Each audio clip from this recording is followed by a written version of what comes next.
lah bagi dia orang famous juga, geng. Ni Acik Lee dengan Acik Sawit, geng. So, hari ni kan kita dah cakap. Kita dah cakap dengan korang. Hari ni kita orang nak gerak terus pergi rumah Acik Zahra. Sebab Acik Zahra ni, kenapa kita orang nak sangat pergi rumah Acik Zahra?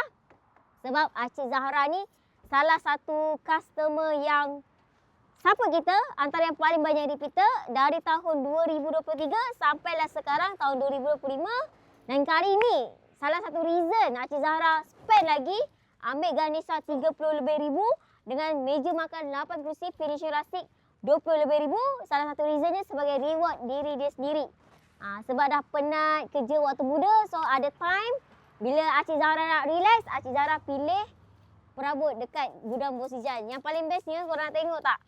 Mana dia punya sofa? Ini dia. Dekat bawah kemah. Ini Acik Zahra punya. Tapi apa yang Ejen nak tunjuk dekat korang, korang tengok baik-baik. Acik Zahra pilih apa? Tengok urat dia. Nampak tak, geng? Finishing dia, urat dia. Kalau orang lama mesti tahu. Kalau pemakaian jati lama mesti tahu yang ini semi TPK, kayu jati perhutani.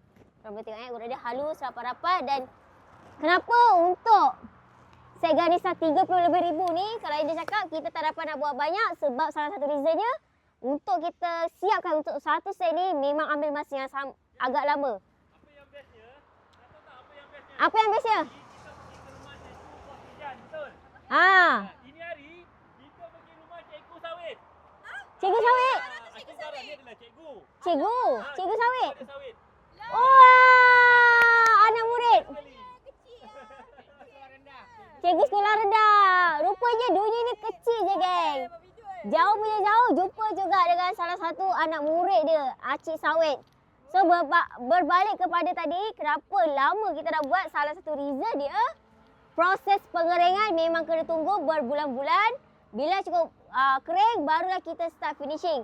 Belum lagi proses nak juk sofa, proses nak finishing kayu, apa segala memang makan masa. Sebab tu, geng, Gudang Bos Ijan, korang nak rak yang macam mana, kualiti yang macam mana, boleh. Yang paling penting kita tahu macam mana jaga dan kita tahu cara nak atasi je. Okay, yang paling penting, geng, Gudang Bos Ijan, jangan lagi nak gerak. Tunggu Bu Ijan siap.